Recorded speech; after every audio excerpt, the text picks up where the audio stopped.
She used to wake up next to me with a smile so soft, it could melt away whatever weight I carried from the day before. Mornings were silent but comforting, the kind of silence only two people deeply in sync could share. I thought we were in love. I thought we were built on something rare, something untouchable. We talked about everything until we didn't. It started with her phone always face down. She said it was a habit, nothing to worry about. Then it became late-night texts followed by quick taps on the screen, a fast lock, and an awkward smile. I told myself not to overanalyze it. Everyone's entitled to privacy. That's what I believed, or convinced myself to believe. I used to think sacrifice meant love. I had an opportunity once to move across the country, a better position, a bigger paycheck. She hesitated, told me she'd support whatever I chose, but I heard what she didn't say. She didn't want to go. She loved our city, our routine. So I stayed. I told people it was my decision, but it wasn't. I gave up something real because I thought that's what we do when we care deeply.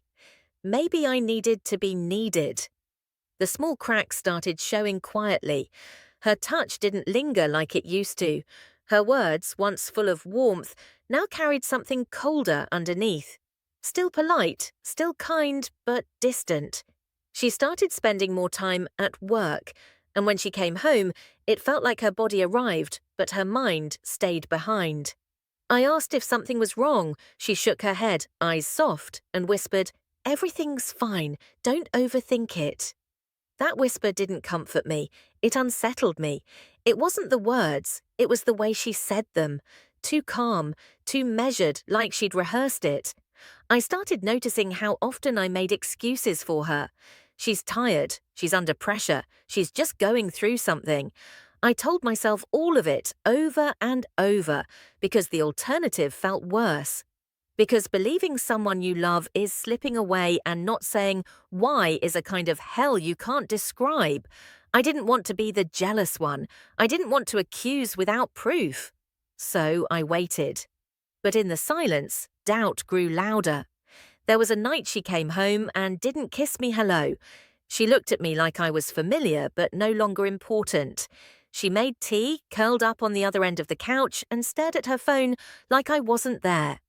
I said nothing. I stared at the TV and heard nothing. And for the first time in our years together, I realized I didn't know what she was thinking. That terrified me more than anything. That night I lay awake next to her, staring at the ceiling. Her breathing was steady, mine wasn't. She rolled over in her sleep and reached for me, like habit, like muscle memory. But it didn't feel like love. It felt like a memory pretending to still be real. She told me she was going away for the weekend, a solo retreat to clear her mind. I nodded, even smiled, pretending it made sense. But it didn't.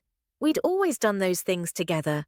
Still, I said nothing, because questioning her lately only led to vague replies and gentle deflections. The kind that don't raise their voice, but still shut you down. I watched her pack light, too light, and the way she avoided eye contact when she said goodbye. That moment lingered like something unfinished. Left alone, the quiet didn't feel peaceful anymore. It felt like absence, like something was missing, and pretending it wasn't. I distracted myself for a while, but eventually gave in to a need I hated, curiosity, or maybe desperation. Her laptop was still connected to our shared calendar. I wasn't looking for anything specific, just some kind of reassurance. What I found instead was a reservation under a different name. Same initials, but not hers. A hotel that wasn't where she said she'd be, one she never mentioned. My stomach dropped. I stared at the screen, waiting for some rational explanation to arrive. It didn't. She came back Sunday evening, cheerful in a way that felt staged. Her hugs were tighter, her smile wider, but it all seemed out of place. Forced. I nodded along, said I was glad she'd had a good time.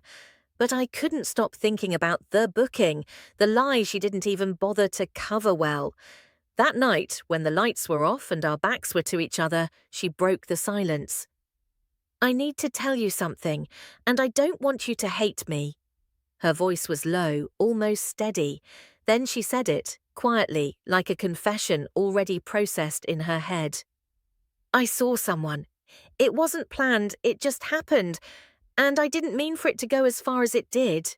She paused, like that would soften the impact. But it's over now. I ended it. I didn't speak. Couldn't. My thoughts ran in circles. She kept going, like getting it out made it easier. He made me feel something I'd forgotten, but it wasn't about not loving you. I still love you. She said it as if that would fix something, like it cancelled out everything else. But it didn't. In that moment, what broke wasn't just trust, it was reality. The version of us I held onto so tightly, the story I told myself about who we were, shattered. She didn't sound sorry for what she'd done. She sounded sorry she had to tell me. And in that whisper there was no fear of losing me, just fear of carrying guilt alone. I realized then that she hadn't confessed to repair us. She'd confessed to relieve herself, and that difference cut deeper than the betrayal. I stared into the dark, listening to her breathe beside me, wondering how long she'd been a stranger I refused to see. I didn't react the way she expected. I think she was waiting for yelling, for me to storm out or throw accusations, but I stayed quiet. Not out of strength, out of shock. I didn't know how to process someone looking you in the eyes and telling you they betrayed you, but still claimed to love you. That kind of contradiction sits in your chest and refuses to move. The days that followed were mechanical. We went about our routines like actors who'd lost the plot. She didn't apologize again, she just acted like she'd done the hard part, like confession was closure. I couldn't sleep, couldn't think straight. My head kept circling around questions I didn't want answers to. How long? How often? Who? I told myself not to go digging, but I did anyway. Her phone had nothing. She was careful now, but her laptop had a cloud backup, old messages, half-written drafts, unsent emails she probably forgot existed. I read things that weren't meant for me, words that made my chest tighten and my throat close. She told him things she hadn't told me in months, jokes, fears, plans. There were pet names, little secrets, confessions of guilt when she left my side to be with him. It wasn't just physical, it was intimate. That hurt more. There was no screaming, no dramatic betrayal, just a slow, deliberate dismantling of everything I thought we were. I kept asking myself what I missed. Was I not enough? Did I stop making her feel seen? Had I changed, or had she? But the truth is, you can be everything to someone, and they can still want something else. It doesn't have to make sense to still wreck you. I watched her differently now.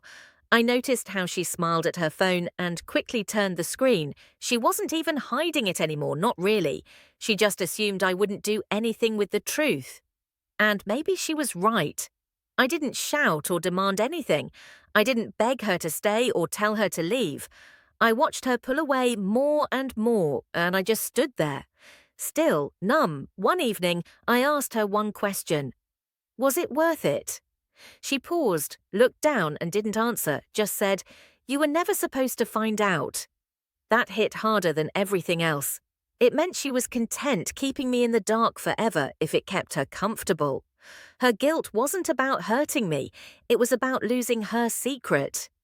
I started keeping to myself, pulling back in ways she didn't notice. I stopped trying to connect, stopped hoping for something to fix itself. We were still under the same roof, but the silence between us had shape now. A presence. And I started to realize I wasn't losing her. I'd already lost her. What I was really letting go of was the illusion that we still existed.